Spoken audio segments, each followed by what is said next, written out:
సోదర సోదరీమణులందరికీ నా హృదయపూర్వక నమస్కారాలు. ముఖ్యంగా పాత్రికేయ సోదరులందరికీ నా శుభాభినందనలు.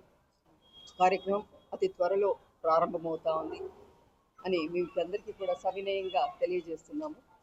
చిత్తర్ నెల లాస్ట్ మంగళవారం రోజు అమ్మవారిని వెలుకొల్పు చేస్తున్నాము. 5వ తేదీ సాయంత్రం 4 గంటలకు మన గంగినేని చెరువు దగ్గర అమ్మవారికి ఆహ్వానం పలుకుతూ చాటు కార్యక్రమాన్ని ఏర్పాటు చేస్తున్నాము. మీరందరూ కూడా మీ కుటుంబ సభ్యులతో అందరూ కలిసి వచ్చి ఆ చాటు కార్యక్రమంలో పాల్గొనవలసిందిగా కోరుతున్నాము. అట్లే 12వ తేదీ అమ్మవారిని బ్రాహ్మీ ముహూర్తంలో 4 గంటలకి అమ్మవారిని నడివీధిలో మనం ఏర్పాటు చేసుకుంటున్నాము. మీకందరికీ తెలుసు ఈ జాతర యొక్క విశిష్టత. 4 రాష్ట్రాల నుంచి ఈ జాతరను చూడడానికి, అమ్మవారిని దర్శించుకోవడానికి ప్రజలందరూ కూడా, భక్తులందరూ కూడా తండోపతండాలుగా ఇచ్చేస్తున్నారు. వాళ్ళందరికీ కావాల్సిన ఏర్పాట్లన్నీ కూడా మనం ఏర్పాటు చేస్తున్నాము. భక్తులు, దాతలు చాలామంది కూడా తమ సహాయ సహకారాలను మన జాతర కోసం వాళ్ళ యొక్క భక్తి ప్రపత్తులతో అమ్మవారి కోసం వాళ్ళ యొక్క విరివిగా వాళ్ళ కార్యక్రమాలు, సేవా కార్యక్రమాలు కూడా చేస్తున్నారు. వాళ్ళందరూ కూడా మన కమిటీకి సహాయ సహకారాలు అందించాలని కోరుకుంటున్నాం.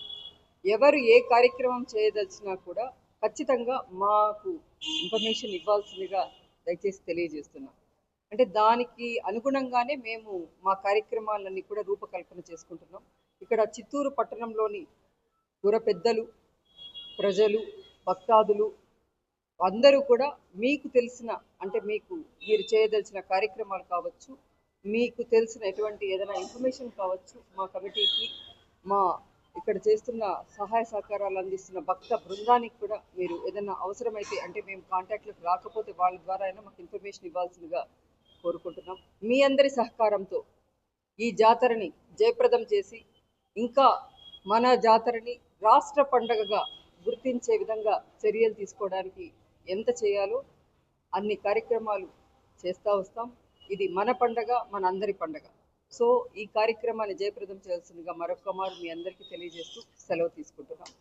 13వ తేదీ అమ్మవారు సాయంత్రం 6 గంటలకు జల్దికి బయలుదేరుతుంది. ఆ కార్యక్రమాలు వివరాలు అవన్నీ కూడా మీకు తదుపరి ఆదివారం రోజు ఏర్పాటు చేసిన కార్యక్రమంలో మేము ఇస్తాం. సాంస్కృతిక కార్యక్రమాల లిస్టు కావచ్చు, ఇంకా ఓం శక్తి భక్తులది కావచ్చు, మళ్ళీ సేవా కార్యక్రమాలు, జైన్ వాళ్ళు మజ్జిగ వితరణ ఆల్మోస్ట్ 48 గంటలు వాళ్ళు చేస్తున్నారు. ఇప్పుడు సిఆర్సి రవి గారు చేస్తున్న అన్నదాన కార్యక్రమం, అంటే 2 రోజుల పాటు చేస్తున్న వాళ్ళ అన్నదాన కార్యక్రమం కావచ్చు.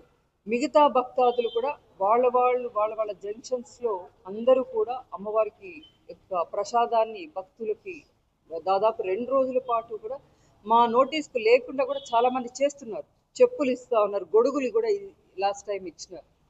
ఇంకొకటి, వ్యాపారస్తులందరికీ కూడా నా యొక్క సవినయంగా విన్నపం చేస్తున్నాను. మీరు అమ్మవారి వస్త్రాలు అనేది ఇచ్చేది కాస్త మంచి మెటీరియల్ ఇస్తే బాగుంటుంది. ఎందుకంటే మీరు నైలెక్స్ అలాంటివి అంటే చేయి పెడితే మనకు వెరీ ట్రాన్స్పరెంట్గా కనిపించే చీరలను గంగమ్మ చీరలు అని మీరు ఇస్తున్నారు. మీరు ఇచ్చినప్పుడే ఒక వినియోగదారుడు కొనుక్కోగలుగుతాడు. మీరు క్వాలిటీది ఇచ్చినప్పుడు వాళ్ళు కూడా మాకు క్వాలిటీది తీసుకొచ్చి అమ్మవారికి సమర్పిస్తారు. ఆ క్వాలిటీ చీరలు అమ్మవారికి కట్టడానికి ఉపయోగించవచ్చు, భక్తాదులకు ఇవ్వడానికి ఉపయోగించవచ్చు, మళ్ళీ వేలంలో ఇస్తే తీసుకుపోవడానికి కూడా అవకాశం ఉంటుంది. అంటే మనము వినియోగించే ప్రతి రూపాయి, ప్రతి పైసా అమ్మవారికి జవాబుదారీతనం ఉండాలి మనకి. కాబట్టి దయచేసి వర్తక వాణిజ్య సముదాయాల వాళ్ళందరూ కూడా గమనించాలి. ఇంకా మందు సరఫరా చేసే షాపులు వాళ్ళు, మద్యం సరఫరా చేసే షాపులు వాళ్ళు, మీ అందరికీ కూడా వ్యాపారం చాలా బాగా జరుగుతుంది. వారం రోజుల పాటు చాటు దగ్గర నుంచి అమ్మవారి నిమజ్జనం వరకు మీ అందరూ కూడా మీ యొక్క సహాయ సహకారాలు ఏదైతే గంగ జాతర నిర్వహిస్తున్నారో ఈ 14 ప్రాంతాలు అందరికీ కూడా మీరు అందజేయాలని కోరుకుంటున్నాను. ఎస్పెషలీ పోలీసు శాఖ కావచ్చు, మున్సిపల్ సిబ్బంది మరొక్కసారి తెలియజేస్తున్నాము. వాళ్ళందరూ కూడా వాళ్ళ యొక్క కోఆపరేషన్తోనే మనం ఈ జాతరను దిగ్విజయం చేయడానికి అవకాశం ఉంది. కమిషనర్ గారికి అలాగే ఎస్పీ గారికి కూడా మనం కలిసి మాట్లాడటం జరిగింది. జాతరకు సంబంధించిన శానిటేషన్ యొక్క మొత్తం వివరాలు కమిషనర్ గారు పరిశీలిస్తారు. అట్లే భద్రత యొక్క అన్ని అంశాలను కూడా ఎస్పీ గారి దృష్టికి తీసుకెళ్తాం. ఎక్కడ కూడా ఎటువంటి చిన్న పొరపాట్లకు తావు లేకుండా మనమందరము ఈ కార్యక్రమాన్ని మన కుటుంబ కార్యక్రమంగా, మన ఊరి కార్యక్రమంగా, మన పెద్దలు ఏర్పరిచిన కట్టుబాట్లను గౌరవించే ప్రతి ఒక్క హిందూ కుటుంబ సభ్యుడిగా మనమందరూ మీ అందరి బాధ్యత. సో మనమందరం కలిసికట్టుగా ఈ జాతరను జయప్రదం చేయడానికి మీ యొక్క సహాయ సహకారాలను కోరి ప్రార్థిస్తూ ఎల్లప్పుడూ మీ యొక్క సేవకై మేము ఎదురు చూస్తూ పొన్యమ్మ దేవస్థానం, అట్లే గంగమ్మ దేవస్థానం వంశపారంపర్య ధర్మకర్త సికే బాబు గారు మరియు హేమంత్ గారి కుటుంబ సభ్యులు, ఈ ఉత్సవ కమిటీ యొక్క బోర్డు మెంబర్స్ అందరి తరపున మీ యొక్క సవినయంగా తెలియజేస్తూ సెలవు తీసుకుంటున్నాం. Thank you.